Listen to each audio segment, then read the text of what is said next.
and you would have this very tall, very long-limbed, white-faced thing just standing there. And So you it was had that, me in a tuxedo. yeah, Yeah. you in a tuxedo, just blank face.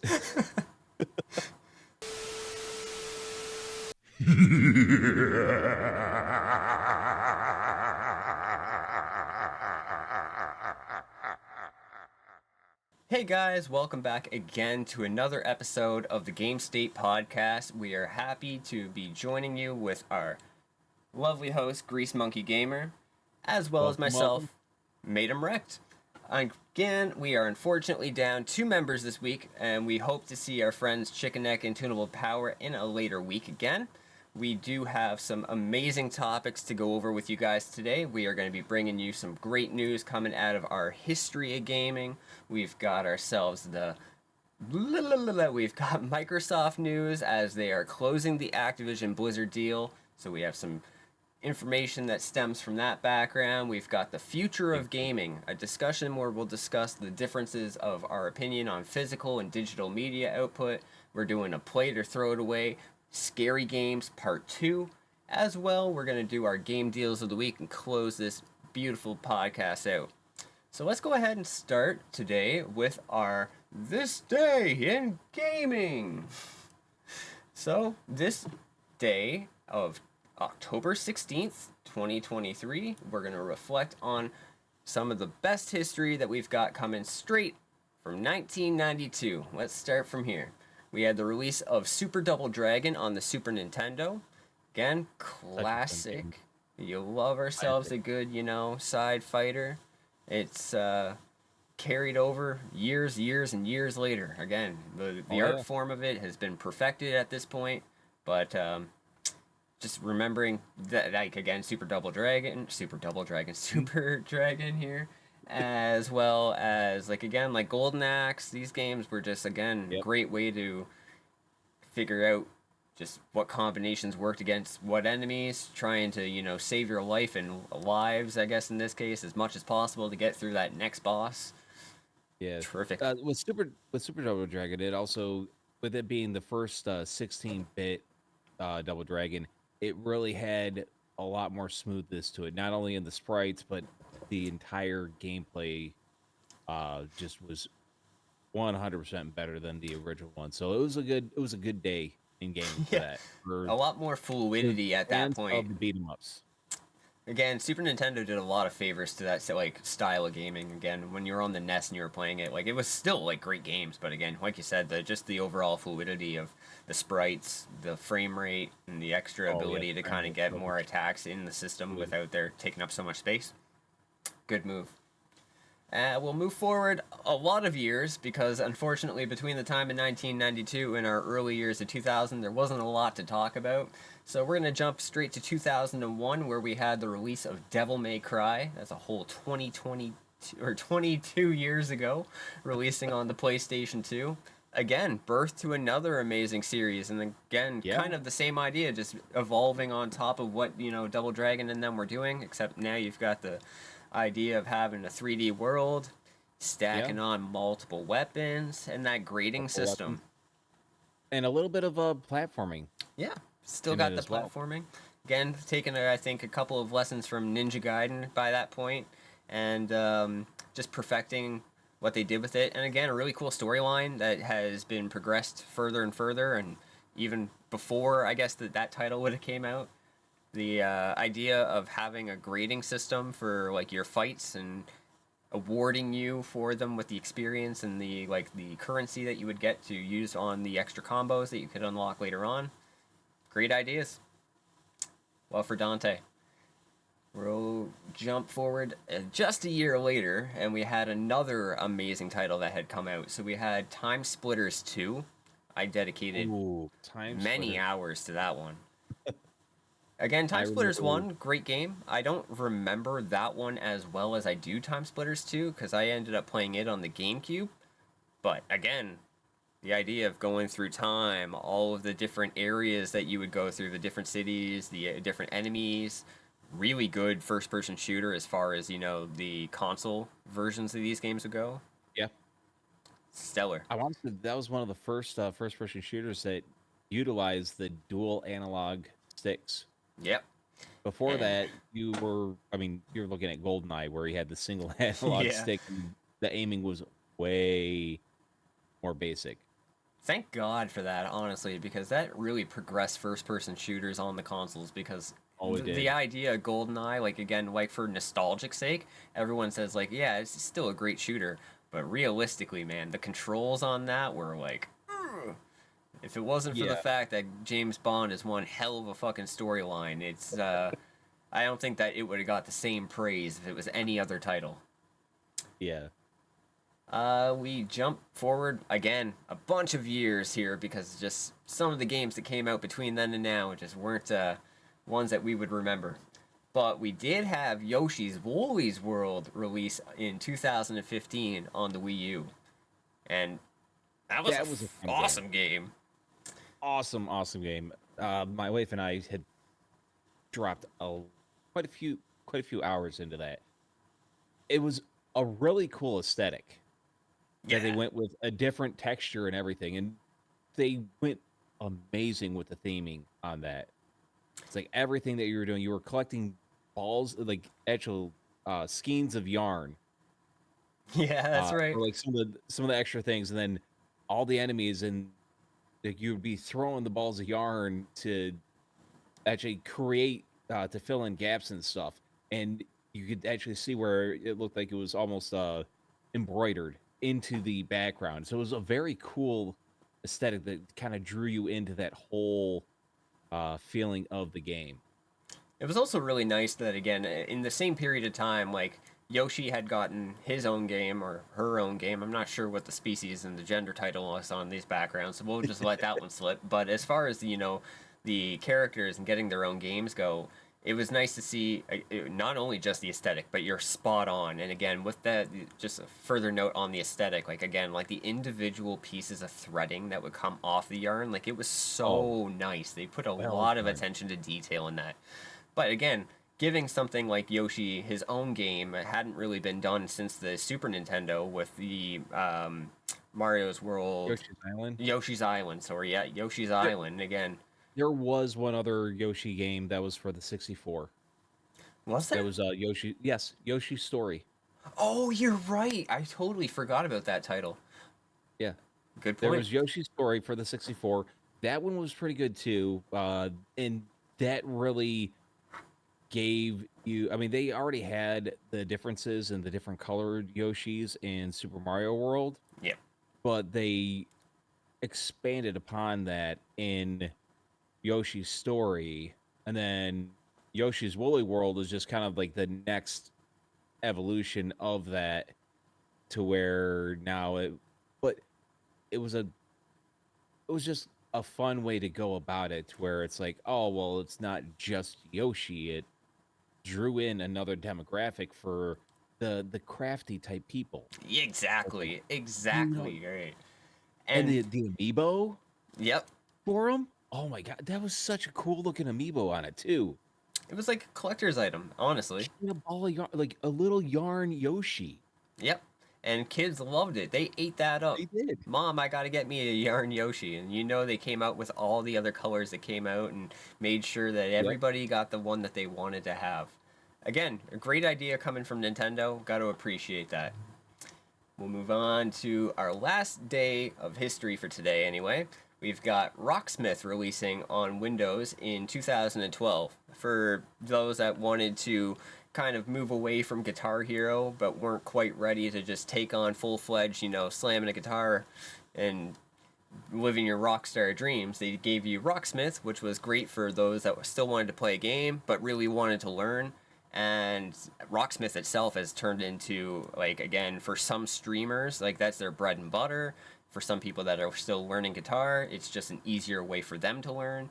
And overall, it's really good for just, being able to have that experience of wanting to do something new or learn something.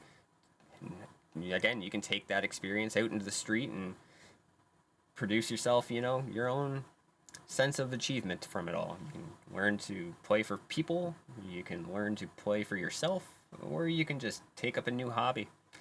I super promote that one. I have been tempted to get that for quite some time. I don't have a electric guitar right now to make use of it, but it would be a fun thing to do. Yeah. I could see myself devote and the best part about it is for those who like the game but wanted to learn a new hobby, it helps combine the two. Where you're playing a game but you're actually learning some skills. Exactly. You're learning something that you can use practically outside of the game. The only thing I don't like about it, and this is just me being nitpicky, is the fact that it comes falling down rather than like reading it sideways like I do like tablature. But again, if you're learning it and that's something that you can pick up on at like that point, then it's still making it easier for you to at least start off playing it. If you're an already experienced guitar player, there may be some level of difficulty adjusting to that, but again, once you get it down, you can do so much with that game. It's crazy. Again, they provide you all the tones, all the tabs, custom songs. That's pretty dope. But I think the reason why they did from top down is because you had the guitar games that came beforehand. Guitar Freaks, made by Konami, that was originally in Japan only or in arcades, and then eventually Guitar Hero and then Rock Band. That whole genre, everything was coming down, and all that actually spawned off of Dance Dance Revolution. Yep. It was like the beginning of the rhythm games. So if you're used to those, they were just basically kind of merging that rhythm style game into something a little bit more practical. So that's probably why they had the top down scrolling at that point. But I could see you're wanting to actually have a read sideways as like normal actual like tablature or sheet music and that. Exactly. I get that. Just people that are already used to it makes it harder for them to see the differential, but I can totally understand why. The market was there for them. Keep that in mind, because I guarantee you guys, if you like Guitar Hero and Rock Band and anything of that assortment, there will be a topic later that will tie that into it. I'd like to thank you guys for sticking around for this day in gaming. We'd also like to just remind you guys, if you do like the podcast, if you love the channel, if you love me or Grease, we would love you to go ahead, smash that like button, smash the sub button, and click the bell so you don't miss your next episode of the podcast. And as Kermit would always say, hitting that follow the subscribe button, that's free to do, guys. It's free. Doesn't take anything but a little bit of effort. All right. So we'll go ahead and move into our first major topic of this week, and it's a bit of a doozy, honestly. So Microsoft has finally reached a point where they have just about closed their deal with Activision Blizzard on the sale of their company for $69 billion. That's B with billion with a big capital B. A lot of money. So I think that what's interesting about, the biggest thing I find interesting about this is the fact that not only now have they own the exclusive rights to so much catalog of gaming currently, again, now they have the ability to bring the Call of Duties, the Overwatches, the World of Warcrafts, the Diablos, the everything else that falls under this sun of gaming here with these companies to exclusively be on Xbox at some point in the future. So we've gone over this topic many times in other weeks of the podcast, and we've already discussed the fact that there is going to be a major amount of time where these games will still be on other consoles. So if you own a PlayStation or a Nintendo Switch, don't worry, your time isn't up yet. You still got lots of playtime left, but there is some consideration going forward that these games could eventually be an Xbox exclusive going forward, and for Microsoft, that's a lot of money to drop at once. I mean, I imagine it's kind of just like a drop in the pool for them at this point, but for other companies that are like standing by and seeing deals like this occur, you have to wonder like what's their next big move to try and come up with something to work around this, or what's their next IP idea that's going to be something that, you know, still doesn't make the consumer think, okay, well, this is it, like Xbox owns it all, there's no point in owning another console. There's got to be some major moves that are being made in the background by Sony and Nintendo to think, you know, well, you know, this sucks, but it's going to be okay because we've got this in our back pocket. And Yeah. I see that I don't mostly think- from Nintendo, if I'm being honest. Yeah, I was gonna say Nintendo. I really don't see them dropping anytime soon. I mean, their bag has been gaming from day one. I mean, they started off as a playing card company back before, you know, electronic gaming was even a thing. So Yeah. they've been in gaming for a long, long time. I don't see them going anywhere. They have so many amazing first party games as well. I mean, yes, 100%. they separated themselves away from Sony and Microsoft in terms of hardware, which I think was also a very, very good decision on their part. They went with a more overall family friendly, and now you could call them gimmicky as well because the At last times. couple of the Wii, they went whole on straightforward into motion control, which was, you know, for that it was a very gimmicky system. Yeah. It was It questionable at did the not time. do the greatest. They redeemed themselves a little bit with the Wii U, but they had the gimmick with the whole gamepad Tablet. itself, the tablet, and then they refined that even further into what we have now as the Switch, which they finally dialed that idea in, and they've done well. And I mean, they had the handheld market cornered for Yeah. the longest time. I mean, the only handheld that remotely held a candle to the Game Boy of any iteration was the PSP. PSP. But I'm talking about first generation PSP, not the Vita. The Vita just it tanked. There was not enough exclusive content going straight to just the Vita. There was I not enough think- good games that really made it worthwhile to get the Vita. The PSP, there were games that were only out for the PSP that were really freaking good. Lumines, which was like a modern day Tetris Yep. with some boss ass EDM style music. It really sucked you in, and like they had a good thing, and then they just kind of I feel like they dropped the ball when they didn't continue down that route. I think that makes a good point, because again, you say like the Switch was again family friendly.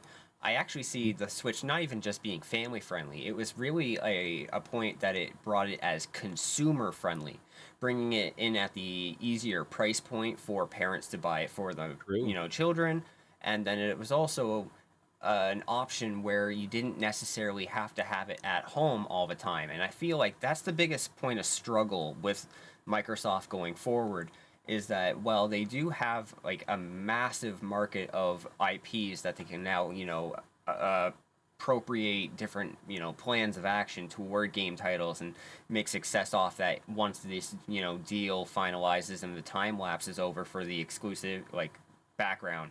So at that point, I think that Nintendo itself, like you said, because again they have the product being portable, makes it still an easy sell for them. There's really no like differential for them in the like consumer pool, because again, the child that wants to play in the car, the person that wants to play on the bus on their way to work, the person that's on the flight going 6 hours to Los Angeles, whatever, again, it's a huge market for somebody like that.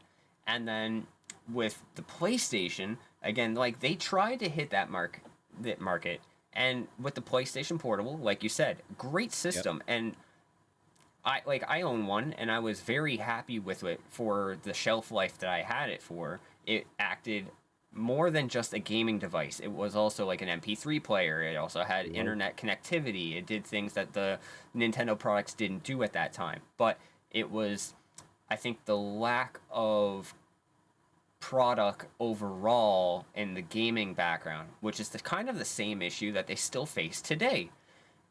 Which makes you question, in the grand scheme of these three companies at this time, what is Sony's game plan? Because Sony is the real one that's affected by this deal the most.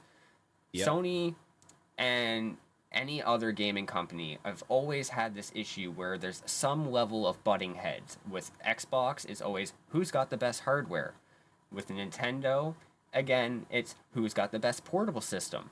But now it's going to be who's got the IPs and who's willing to work with one another to make sure that the maximized amount of profit is reached between all levels of it.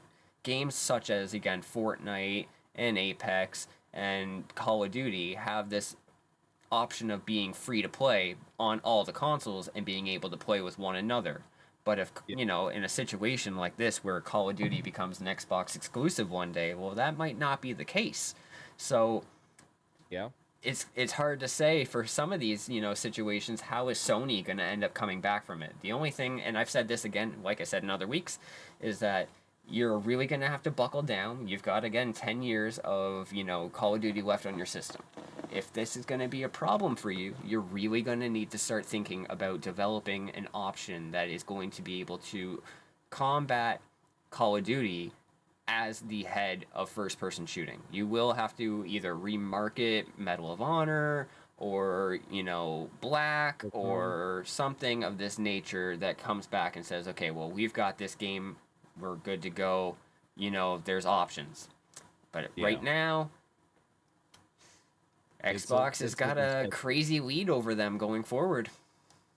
Yeah. Which really sucks for Sony as well, because to me, I was a Sony person up until pretty much I transferred into PC. Fair. Which was when I started streaming, and I just,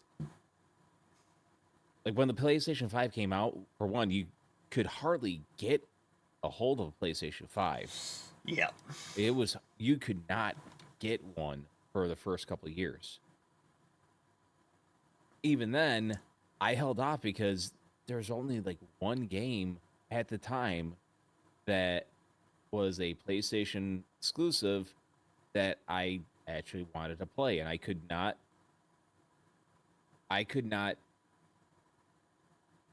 basically make it worth it to myself to buy a $500 system for a singular game.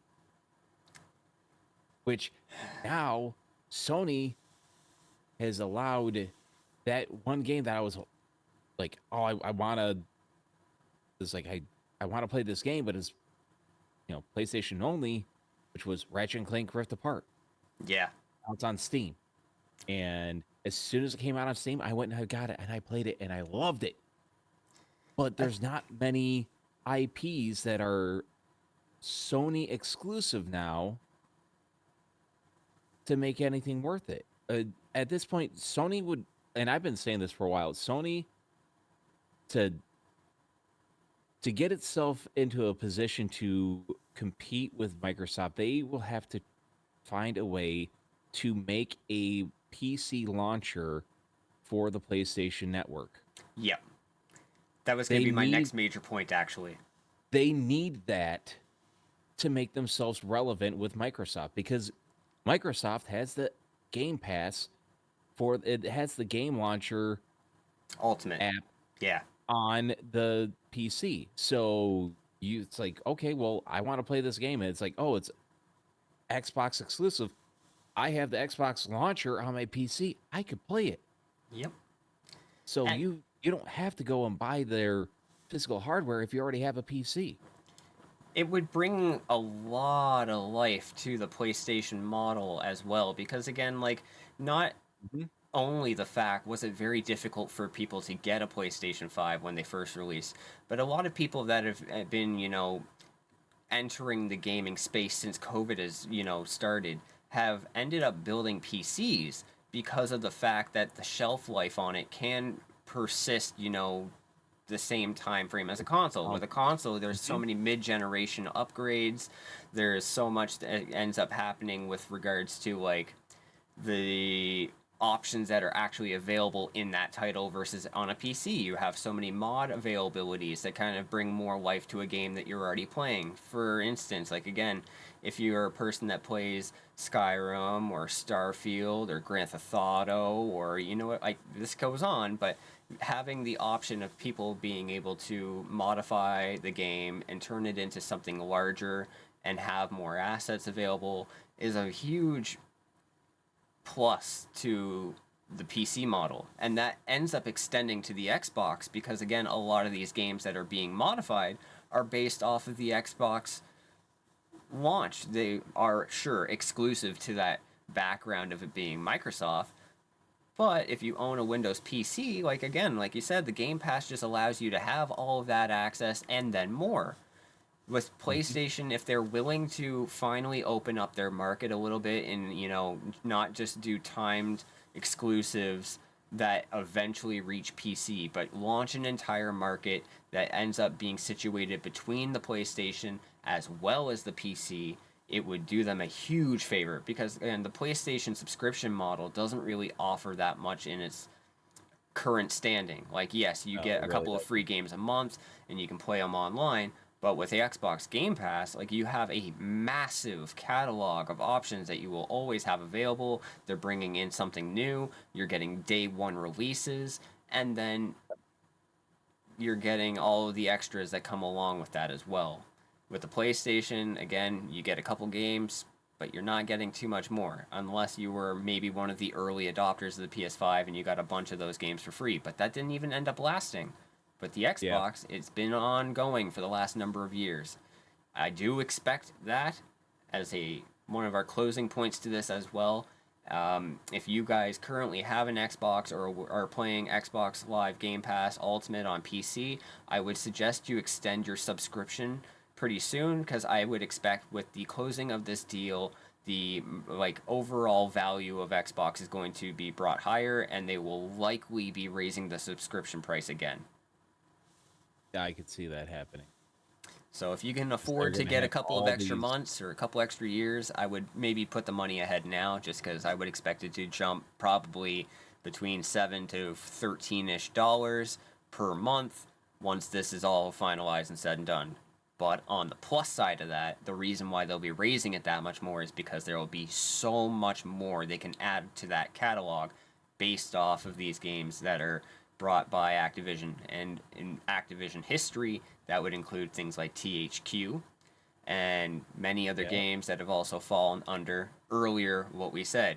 Things like Guitar Hero, Rock Band, things like this could be brought back, or it can be brought back to life now, because even though the company itself may have closed, they were a part of the sale, which means if Xbox was to choose to, they could assign a new developer and restart the brand. Yeah, there are a lot of pretty much dead IPs that could be brought back. So, I mean, one IP that was given a kind of a retouch of a love, which I'd love to see them do more with again, is Tony Hawk. Yeah, Maybe Tony even Hawk. do like a Tony Hawk, like Tony Hawk 3 HD or Underground. Yep, Tony Hawk's Underground would be great. I would love to see a Thug remake. Honestly, I think that might be the best Tony Hawk game that's ever been from their series of titles. I think Thug is probably the best. Again, one of the more interesting storylines for a Tony Hawk's game. Thug or American Wasteland. American Wasteland was another. I mean, it was pretty much Thug 3 at that point, but it just was not the same character from Thug. Yeah, you got a bike too. You did get a bike on that one. Yep. The reason why I really enjoyed American Wasteland is if you played American Wasteland on the PlayStation 2, they had no actual full-on loading screens. Now, they did The it introduction in such of elevator screens. Yes, it was an elevator screen where pretty much you had these long tunnels that would bridge from area to area. Yeah. But they had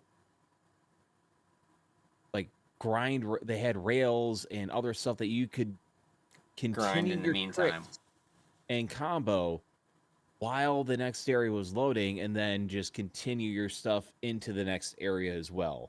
There was Yes, no sir. just stop your action, load screen. You could still actively do something while you're moving on to the next area, which was really cool. And when they went to Project 8 and they lost that, I was upset. Yeah. All right. Well, again, guys, if you think that maybe we missed something about the deal that you would like to bring up, or if, again, there's maybe a game from the Activision history that you would like to see remade, let us know in the comments, because we'd love to hear it from you guys as well. We are going to move forward at this point, and I actually kind of want to move into the future of gaming from a different perspective.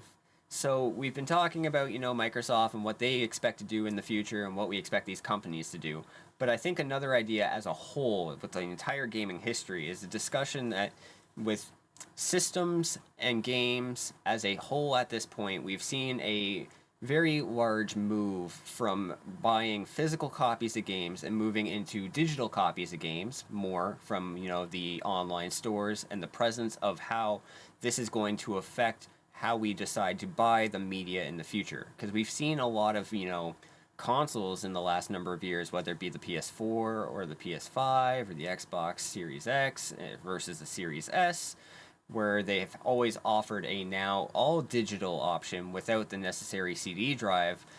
And that kind of brings up a strong point about gaming stores such as, again, Walmart, Best Buy, GameStop, your mom and pop shops that are still selling these games, and what effectively could end up doing damage to them, but helping us as, I guess, a consumer in a certain sense. So my grand thought behind this is brought by actually Chickeneck, who, again, unfortunately couldn't join us tonight, but I know he had made a YouTube video where he reacted to somebody that was talking about the Switch 2 release and how they are expecting there to be a digital model of the Switch, and that the cartridges will no longer be necessary because, much like the Game Pass or the PlayStation Network, they have the Nintendo eStore where you don't need to buy a physical cartridge anymore, and that it allows you to, get your game, download it, and have it stored or be able to download again forever. And Chickeneck at that time agreed and thought, it's a great idea and it progresses the gaming world forward.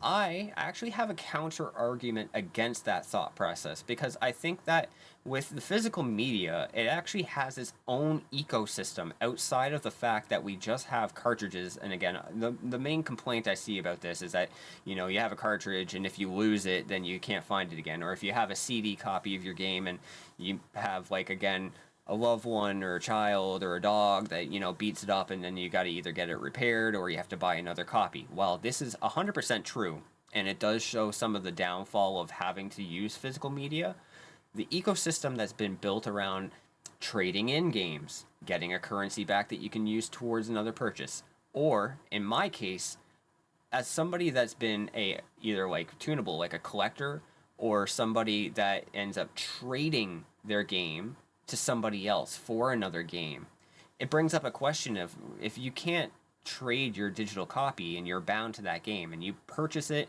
and maybe you go past the refund time frame and you realize this is a mistake, and you get halfway through a game and you realize this isn't the game for you. In our current state of having physical copies, you could trade that to somebody else and get a game that you find more enjoyable.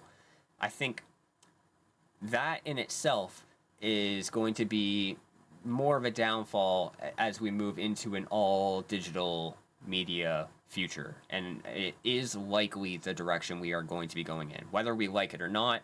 I don't think that there's enough people making the counter arguments for why they want to keep it around, And with licensing on the way the games are kind of moving forward, even if they were going to do it and they were going to keep physical media for whatever point in the future, I think that there's going to be licensing ties to the physical media to your account soon. So that way you can't do that, because I think that the companies are learning that it's not profitable for you to be able to trade your game to your brother, to your friend, to somebody and get a title that might be worth more. Meanwhile, they're not making money off of this deal. They just want you to go and buy another copy of the game. But I don't think that a lot of people may see it my way, but I do think that it is a major point in why physical media has been so prevalent for the years that have been around. Grease, any thoughts? I agree with you. I've actually have noticed the shift in the paradigm for gaming, and honestly, you could also say that this shift into a digital only era was pretty much predated or predicted. Well, pretty much predicted with how everything for the piece, like pretty much anything PC related now, you don't have a physical media for it anymore. True. Literally, you get a brand new PC, there's no disk drive.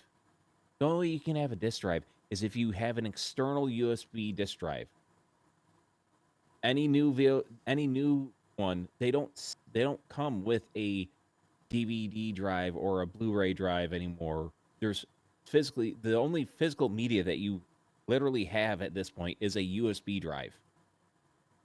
That's really the only thing in terms of something that you insert into the computer now. And I think the reason why that is because the digital storage has grown so far to where you no longer need to have a physical medium to give you the storage that you need anymore. True. And I can see it. I mean, for convenience factor, it's great, because having no physical media to get a game, you can just go on to the eShop or the games Steam, onto Steam, Epic, any of those places. You can go on any time of day and you can buy a game that you want. But what you're saying though is, for the collectors, you don't have you're losing an entire economy based off of collecting. And as you said, for just trying to recoup any, like you said, you play a game and you get about halfway through and you're like, screw this game. I don't want to play it anymore. And then it's just sitting there. It's like, well, what use is this doing me? At least that with a physical copy, you could turn it in and get something to go towards getting something else. And with not having that, you're losing that section. And another thing I'm actually really worried is losing games just to time period. Because they just Nintendo announced that they are closing the 3DS eShop as well as the Wii U eShop. And once those are done, any of the games that were for those systems only, they're lost to time at this point, unless you have a physical copy of that game. Now, I mean, if you get a ROM and you emulate, but that's a completely different beast.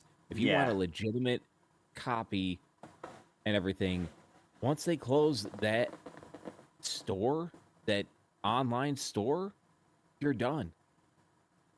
At that point, the only way you can get it is to essentially pirate it. Yeah. I also see a privacy issue with this, because we talk about collectors, right? And with the option of having a physical media and being able to keep it in your, shelf, or having it to trade in or trade to your friend, like, that is its own thing. But if that's removed from our ecosystem for games and the way that, like, pre-owned software is going to work, then it leaves us really with one of two alternatives. You've said one, which is going to be ending pirating / emulating. Emulating in itself has its own legal issues because, again, if you don't own the media, technically you shouldn't be downloading the game. That is stealing the game, and stealing in itself goes against the company policy, you know. But if the media is not available for purchase because the store is down or because the games are not available in a physical means anymore, and you decide to emulate it, that brings about another host of issues. The other side of this is the second point I want to make, is that people that have an account chock full of games that they've now downloaded rather than buying physical format, they decide, all right, I know that this collection of things is worth like a lot of money. Now we're going to have people that are selling their Steam ID, selling their PlayStation ID, selling their Xbox account as a means of now profiting in that format. And that itself is also against the rules and regulations set out in the guidelines when you sign EULA for most of these companies, I assume. And you're also opening yourself up to a lot of issues with sharing your own personal information across, whatever means across the internet. If you're selling it to a friend and you give them your ID and your password, well, there's a strong chance that, they pay you for it and you don't give it to them, or you give them fake information, or a stranger, you buy it from them and then they go back in and they change the password after 30 days. Like, it's a new host of issues that I think that they'll have to end up like looking at over time. I know we're still in the early stages, so it's a lot of information that they're going to have to kind of chew through and find, what's the best process to make this all work. But I can definitely see like a brand new selection of issues that are going to need to be addressed before we even kind of get to this point where it actually makes sense at the end of the day. I don't know necessarily what the correct answer is for these things, even myself. I can come up with ideas that I think that could help, but I think it's just sad as somebody that grew up in the 90s and early 2000s and having, these boxes and box arts and beautiful renditions of like art that came with the games, the manuals, the collector's editions, having this be something that's lost to time is going to be sad to a sense. I can imagine if this is what really does happen, the nostalgia factor for these things will end up shooting up the collectors that currently have these collections items even more so than they already are. It'd be crazy. Yeah, I definitely see that. And I just thought of another thing with from what you were saying before, where everything is tied to your account. Well, let's say you have hundreds of games from that you have purchased off a store. You don't have the media, you don't have the storage to have every single one downloaded. What happens when that store goes down and you want to play a game that you didn't have installed at that point, but you can't get to the store to re-download the game that you had purchased? And a lot of these things, too, are going to require you to be able to sign into your account to verify that it's been down, like its license is tied to your account. So while some of these may offer an offline mode, if your internet's disconnected, I imagine a lot of these are not going to work at all, even if they are not multiplayer online games. Yeah, and I've seen a couple of games where there was no real online multiplayer, but you still had to be connected to the internet to connect to their servers. And if they have a server-based where the games actually run based off of one of their own servers, then you're kind of screwed. I mean, EA did that with the newest version of SimCity. I mean, it's pretty old at this point, but they had that with SimCity. Yeah. Where if you wanted to play that game, you had to be connected to the internet and connect to their servers. So if their servers were down, even though you were playing by yourself, you could not play the game. And it's kind of muddy waters, really. Yeah. Very unclear. It is. I mean, I see the whole, like, everything going forward, and I guess some of the people that I could see them going on where if everything's just digital only and the system's just becoming essentially just a more powerful hardware to run the newer games that the overall operating system is going to stay the same for the most part, to where then you would have almost an endless backwards compatibility. And they would, I guess they could argue that by going this route and not having to make a new source code for the newer console every 6 to 7 years or so, and they just have the one source code, and then it's just the hardware you have to replace to keep up with the newer demands of the games, then you could have your full game library. I mean, that's kind of how Steam is. Steam, or even like good old games, where it has a lot of the older PC games available that you can actually go back and play. And as a lover of retro games, it's a big thing for me. I love to go back and play some of the old games from my childhood. So it's definitely one of those things where it's like, if they address the point soon, I could see it being good in that run. But if they don't address it, I could see a lot of retro gamers being upset in the upcoming future. Guys, if you're still out there and you're still listening, let us know, what do you think? Should games be all digital? Do you still love your physical copies? Am I right or am I wrong? Let me know. Down in the comments, smash the like, smash the sub, smash the bell. We love you. We're going to go ahead and move on into our part 2 of the Play It or Throw It Away Super Scary Halloweeny edition. We got some banger ones on this. We are going to do a couple of games this week. We're going to go ahead and get the wheel spinning. Probably won't do too many this week by comparison to what we usually do, but we're still going to give you some love during this spooky season. All right. We got some good ones. So, what we got up this week, starting off, we've got Dark Deception. And as far as Dark Deception goes, I've played a little bit of it. I've had the first game and a bit of the DLC that came along with it. Cool game. I mean, overall, it's very much like a first-person Pac-Man experience, where you're running around mazed maps, collecting orbs that, once you collect enough orbs, you can escape the level and move on to the next scary experience. Very much has that Five Nights at Freddy's kind of feel if you're getting caught by the opposition or monster, whatever you're kind of going up against in the time frame. A lot of spooky moments.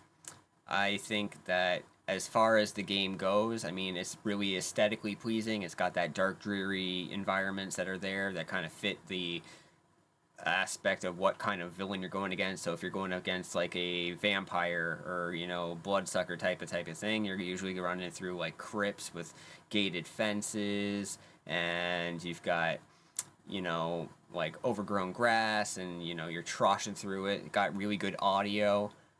The game overall, I'd say, is great for the person that doesn't necessarily want to do too much in respect to like the actual gameplay mechanics. You're basically just running left, right, up, down. But if you do enjoy that super spooky jump scare experience, it's probably a hit for you. I'm still going to throw it away because I find it quite repetitive. And once you kind of get used to what you need to do in the first couple of levels, it felt very much copy and paste with the rest of them. But still a cool game. And if you haven't tried it, maybe give it a chance. I think it's free on Steam, so I mean, like, it can't hurt. Oh. I have not played this game myself. But looking at some of the screenshots and everything, and listening to your description, mate, like you said, pretty much it's a modern Pac-Man, first-person Pac-Man with jump scares.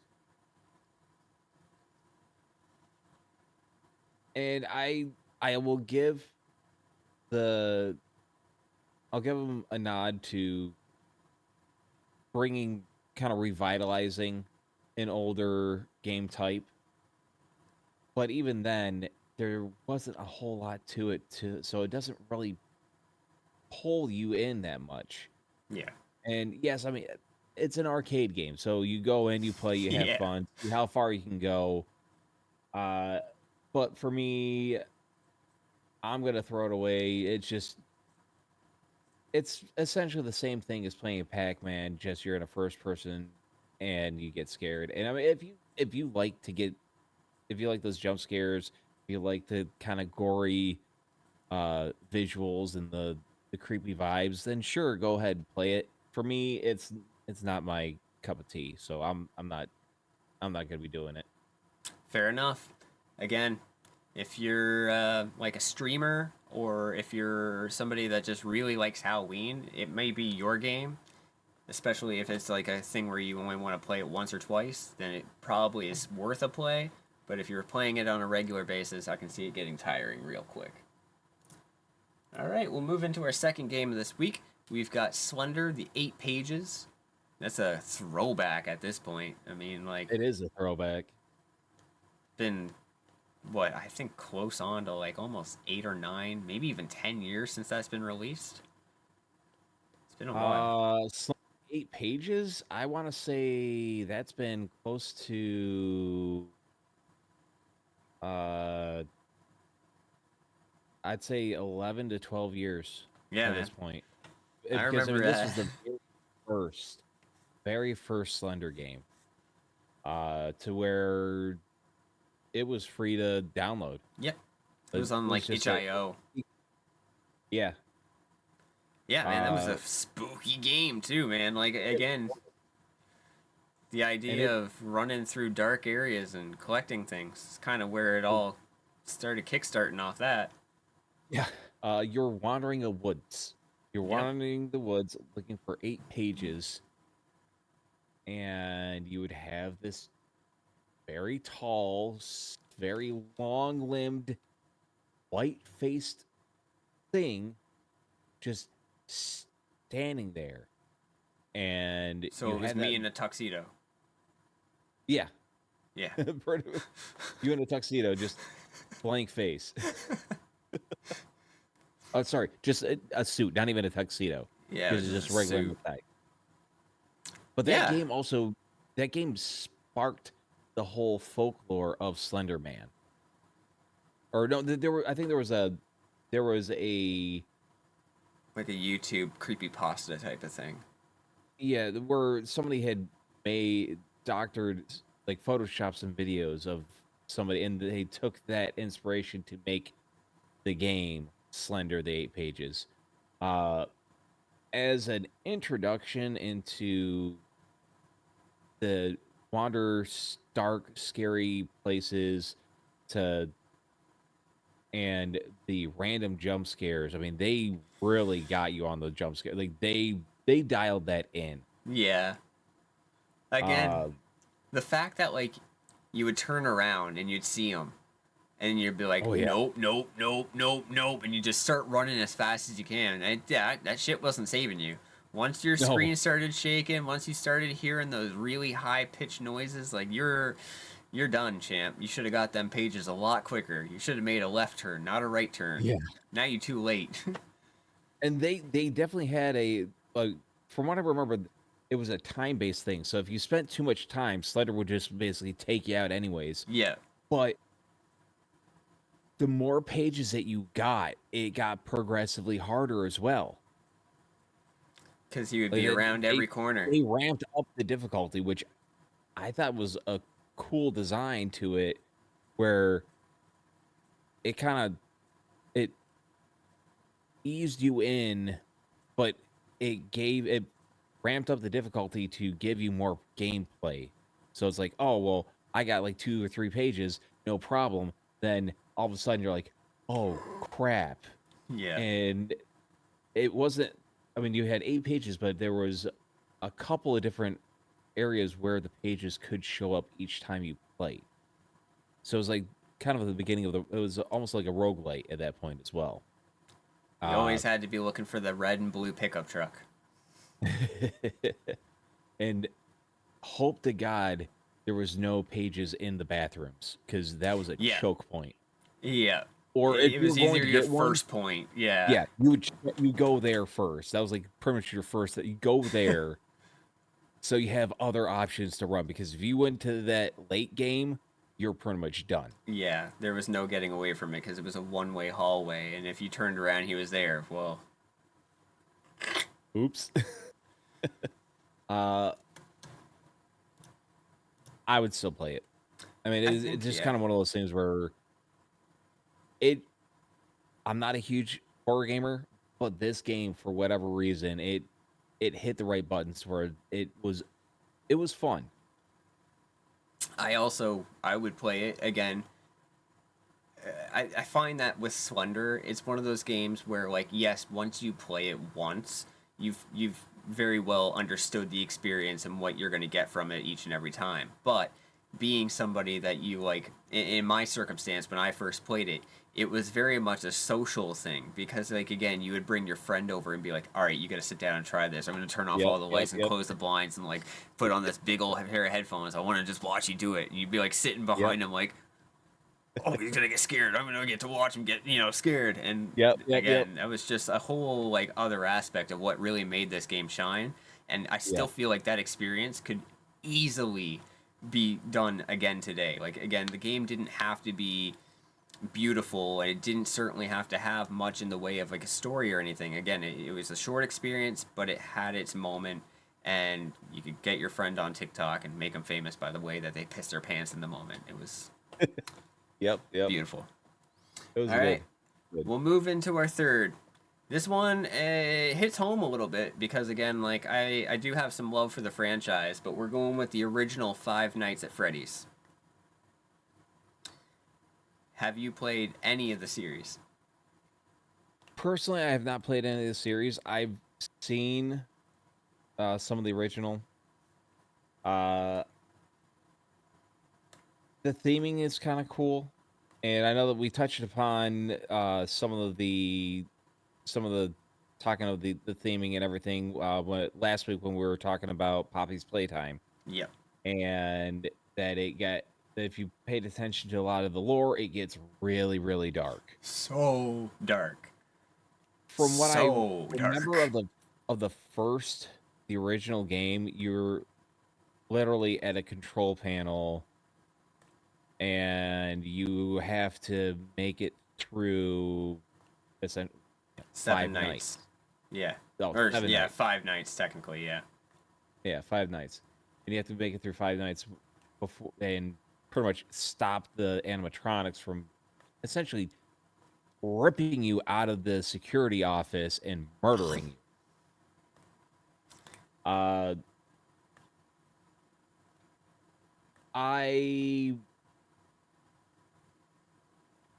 would throw it away. Just as it's not my bag. Yeah. It's not my thing. And like I said, the idea is kind of interesting, but the very first one is a little monotone in terms of your gameplay. Yeah. And I have to agree. I would also throw it away.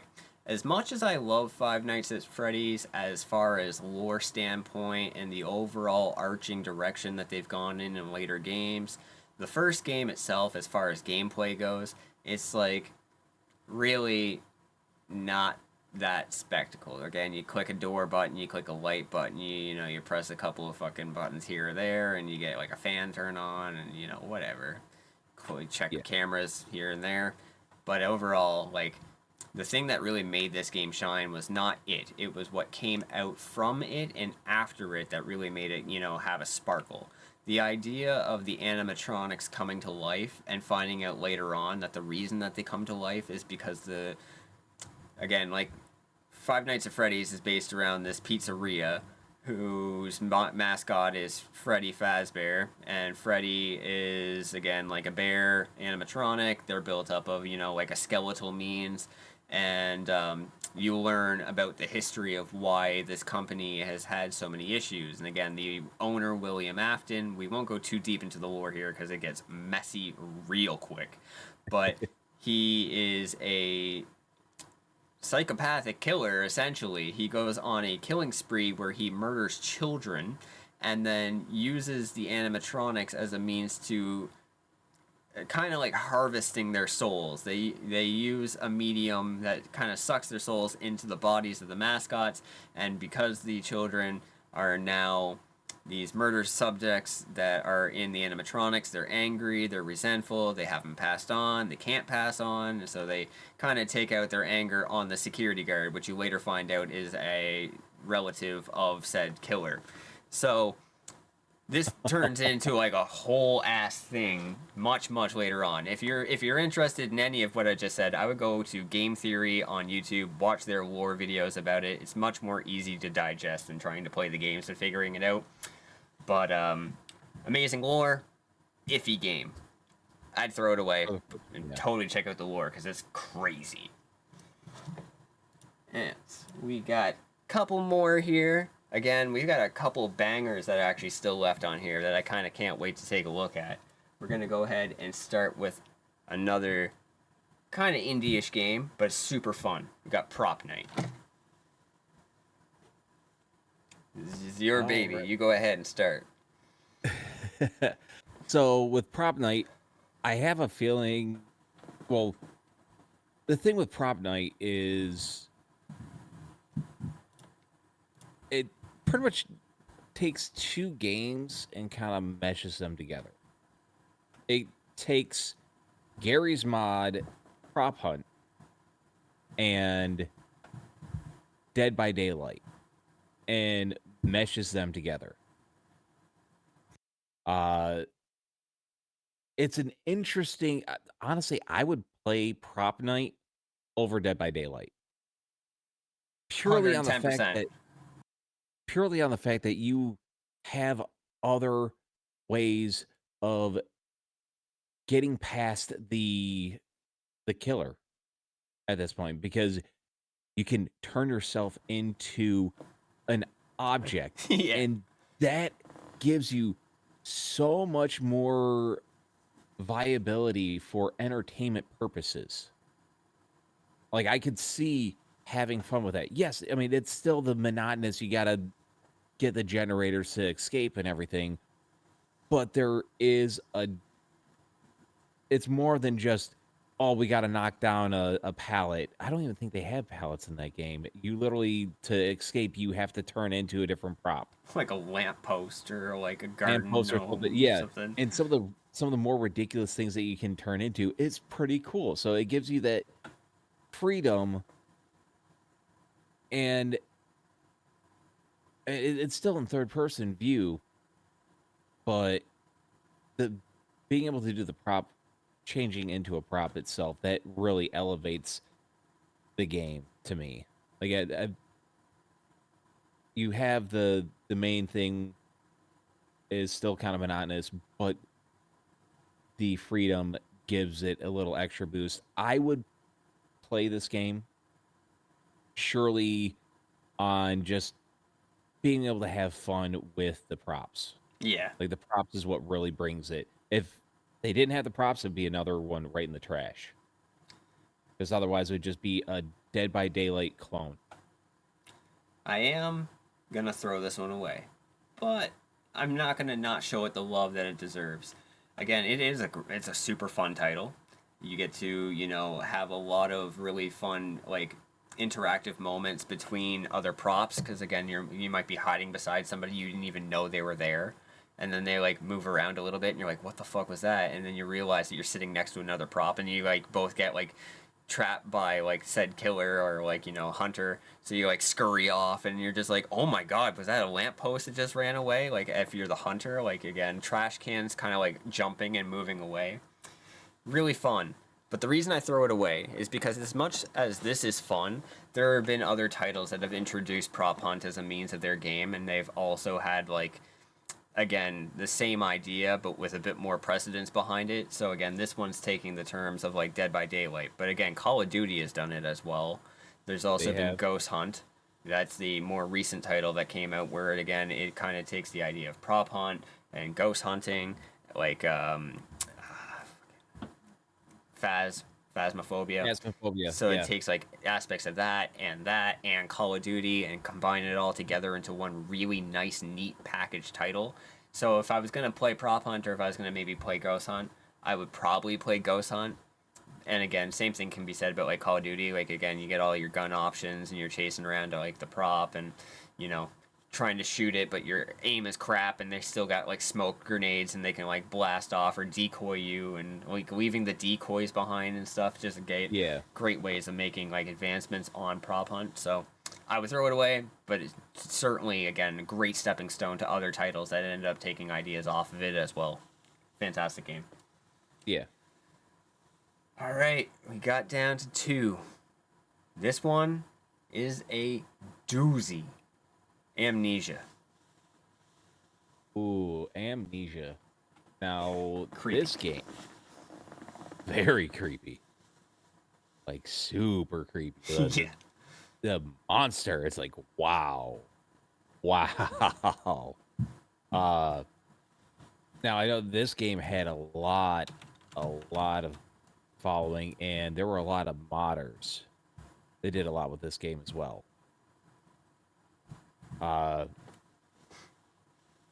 Personally, I mean, you got to give it its due, where it was kind of one of those. Amnesia was the horror to me. Amnesia was the horror game where people kind of cut their teeth into making their own horror games. They gave you, like, with the whole modding, you had so many resources to where you could make your own entire horror story. Yeah. That alone is pretty cool. I know that there's more to it with making their own stuff, but they had it in the UI to where you could make an entire thing, where you could download somebody else's, like, pretty much whole story path. And that in and of itself was pretty cool, and I feel like that gave it a lot of longevity. Now, the original story itself is pretty wild as well, where you're... And I like where they just... Oh, here you are in the middle of this thing, and you have no memory of what happens. And as you go further... You start realizing that, like, the monster, you actually helped create that monster. It's like, the fuck? Yeah. The fuck is wrong with me? The ambience of it, super creepy. And when the monster's walking by, too, oh, dude. Right? So you playing it? I would give it a shot, but I probably wouldn't play it long. All right, that's a good answer. I did play this for a little while. Honestly, kind of terrifying. Again, it has like this monster in it that kind of looks like the creepy, slimy thing from Pan's Labyrinth. Like, it's very creepy in the way that it addresses the monster, because it's not like, you know, your typical I'm gonna stab you type of thing. Like, it's this like dangly, blackish, inkish looking thing that kind of pot-bellied, like very almost like a fat Cthulhu. Yeah, with not as many tentacles, but it had like a Cthulhu style head. And like waking up in this like I don't even know, like, again, it's like a 1910s 20s style like home. Again, you're going around with like a lantern and you're trying to find keys to get doors open, and if the monster comes in, you're trying to find like itty bitty space to just hide yourself away from it, hoping to God that when you cut the corner again that he's just gone, because again, they will leave sometimes. And you got no weapon, you've got no gun, you've got nothing. You've got yourself, your intelligence to get you out of these scenarios, and hoping to God that the game's RNG favors you. And like you said, again, like the creative options of having the extra story options be provided by other players and building upon the experience that you get even from just the initial campaign. Like, it was a really, really creepy, cool title. And if maybe you weren't willing to play it because it was spooky, you knew that you could go on YouTube and you could search up maybe some of your favorite creators, and like, again, you had your Markipliers, you had your PewDiePies, you had your Jacksepticeye's all doing their playthrough, and they were always super entertaining, whether it was for comedic value, the value of they were getting scared. Again, I think that game ended up doing a lot of favors for like the horror series of titles that kind of followed suit afterwards, like the Alien Isolations, the Amnesia 2, like Slender, again, like the ones that came out after the fact though. But again, they all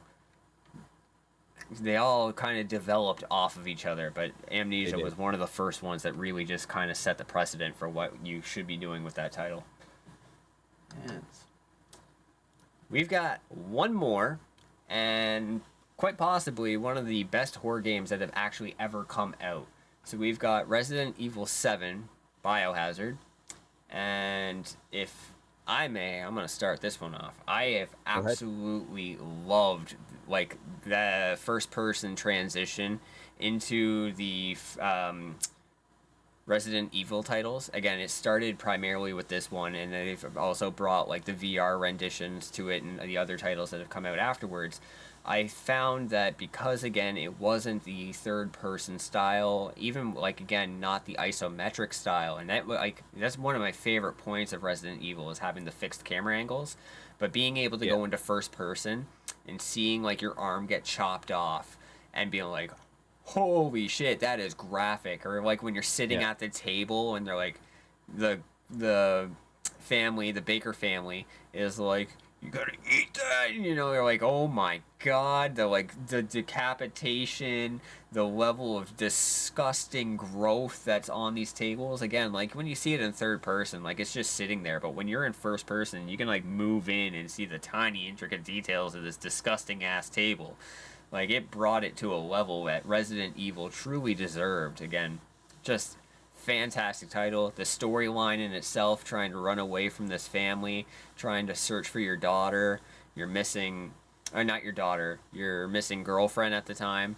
And and, you know, having like this giant experience as somebody that's not a part of the Umbrella Corporation, doesn't know anything about the Umbrella Corporation. This is all outside technically of the idea of it, but still right in the middle of it. And you kind of develop it over time. You get all these DLC characters that come in later on that brought this story back into that kind of Umbrella Corporation aspect of it, and a very amazing surprise ending to it. Chef's kiss. I 100% suggest playing this one. If it's spooky season and you haven't played this, give it a try. It's usually on sale. I would play this. If not, I mean, the Resident Evil games, most of them would be playable games. There's one or two that I would throw away.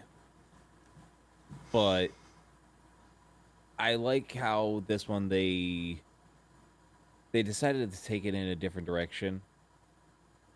And I feel like they did a really good job taking it into that new direction. Because there are times where a franchise or a developer will take a franchise and go in a different direction than when it originally did, but because they dropped the ball in going in that direction, it just tanked the game and pretty much nearly killed the franchise in and of itself. Sonic being one of those. There were definitely some missteps with Sonic. Oh, man, I'm not saying anything, or Tuneable will be popping smoke at me next week. So I'll take that smoke. As a fan of, you know, growing up with playing Sonic and that, I mean, there were a couple of games that just, missed the mark. But with Resident Evil, like I said, there's one or two that I would throw out. This one would not be one of them. the idea that they took it in a different direction. They brought in a whole new character, well, a set of characters, and not immediately tying it into the previous franchise, which they've already kind of boxed themselves into a certain Yeah. corner. So it's like you really couldn't do much. You needed something new to bring more life into it, and that's what I feel like 7 did. It So was yeah, something I would play amazing. it. I give it a shot. Awesome, man. I got nothing but good things to say about 7. Again, this has been our Play It or Throw It Away Halloween Week 2. We are still aiming to get a potential Week 3 and 4 out for this one as well, where we try to ramp up the level of spookiness and the amount of trash that we might have to throw away. But you know what? We appreciate you guys sticking around if you're still here today. If you like this section, if you like any of the games we provided and you have comments about maybe something that we didn't talk about during it, leave your comments below. Smash the like button, smash the sub button, smash the bell so you can catch our next week's Play It or Throw It Away. We are going to get ready to close up for this week, guys, so we got some game deals of the week. to provide you. And I'll go ahead and start it off. I've got one of the, again, best games I've ever played. It is very near and dear to my heart. I present both an amazing deal, but also a story that reflects a little about who I am off camera. So my deal is brought by Creature Studios and their title Session Skate Sim, which is available on Steam this week for the low price of $17.99. It will be over as of today, though. So if you guys enjoy the clip that you see of the game, or if you enjoy anything that you might, hear about it, I would download it now before the deal ends. So, Session is a skateboard simulator that takes the art of skateboarding in its realist form, and it lets you apply your unique touch to its very complex but intriguing control scheme. Session has an open world setting to a certain sense, allowing you to free roam many of the LA, New York, and Philadelphia iconic skate spots that are available, such as like the Brooklyn Banks, the FDR Park, Love Park, and many, many others. In Session, you control your skater by having each analog stick represent their left and right foot, and the direction that you will flick, rotate, the force behind these actions will also depict the speed to how you end up doing your tricks. So it lets you apply a lot of personal characteristic to the style of your tricks and the lines that you're committing to. I will say, however, this game is not for the weak at heart. It's built around getting better over time and learning the tricks as much as you would kind of in real life. So expect many bails, broken boards, and oops, I didn't mean to do that. I would compare this experience to something kind of like Dark Souls, one that you'll walk in much before you run in. However, once you begin to understand that system, though, you'll be treated with hands down the best replay editor system in any game available right now, allowing you to truly create clips and full-fledged skate park parts that represent really who you are. You can have slow motion, camera lengths, camera shake, depth of field, tripod options that all can be meticulously tinkered with to produce something that looks very much like it came either straight from a 90s video or straight out of the street league, professional skateboard competition. All clips that you're seeing today are shown by myself. I have made these clips and I am just showing you really how far you can take this experience. I can't promote this game enough, and the amount of fun that I've had with it over the last 5 years, I would 100% suggest pop a kickflip, get yourself Session Skate Sim on Steam. Check it out, guys. Now that was a sales pitch. That's how it's done. That was good. That was good. All right, so it's kind of funny enough that Bake gave you a game deal that kind of spoke to him off camera. I'm bringing you a game deal of the week that really speaks to me as a core person outside of streaming, outside of the camera and everything. I am bringing you guys Car Mechanic Simulator 2021. It is on sale right now for $13.74 US. It's 45% off right now for the base game. You can also get the Platinum Edition, which it includes all the DLCs, which would give you all the a lot of the licensed car makes, not just the close renditions, as close to renditions without breaking copyright or licensing laws that were in the base game. The Platinum Edition is 45% off, ends up being around $30 total. Not a bad price overall. Now, the thing with Car Mechanic Simulator is you have a multitude of things that you can do. You pretty much have started off by buying an old gas station repair shop. You start off with a single bay. You can end up buying a second bay. The more cars you turn the repairs on, the more experience you get. And as you get better experience, you can start getting the work done faster and unlocking better equipment for the shop and allowing you to get further in. And as you go on, you can end up going in building, getting to do barn finds, where you go into these barns and find cars lost to time that you can restore to tip-top shape and then eventually auction off, or you can collect it with opening up a bunch of different buying a bunch of different parking garages to store your vehicles in. You want to have your own photo shoots. Once you're done with your beauties, you can take it out to the desert and you can take a shot. You can drive these, you can test drive these things on tracks as well after you've fixed them.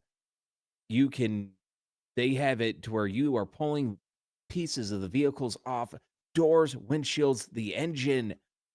It gives you exploded views of the engines, the intake, the brake systems, the suspension.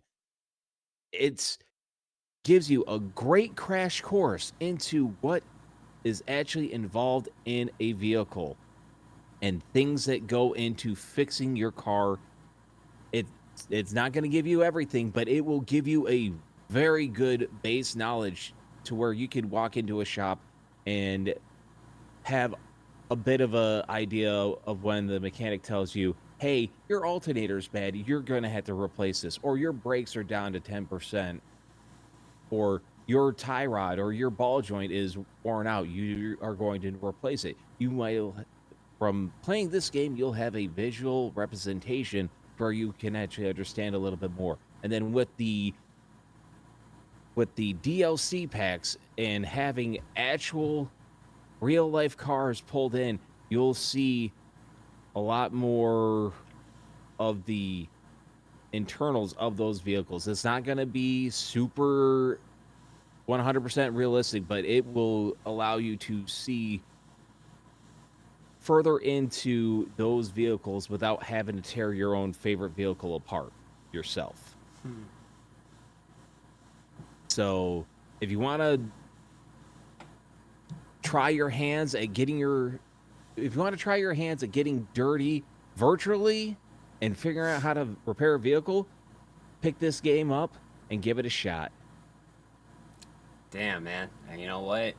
Honestly, you don't have to hit your car with a hammer in this one just to get parts off. Like, it's all going to work the way it's supposed to in this game. So you don't even have to deal with the extra struggle that your mechanic does. It's a great opportunity to learn. Guys, it even has the paint shop. Yeah, it's even got the paint shop. If you enjoyed this week's podcast, again, I can't say it enough. Please go ahead and drop a like, drop a comment about what you liked this week, and don't forget to sub and smash the bell so you can catch our next week's episode. We do hope to get our partners in crime back for Mr. Power, as well as our friend Mr. Neck. But until next time, we are going to go ahead and get out of your hair for the day. We love you guys very much. Peace out. See you next week. See you on the next one.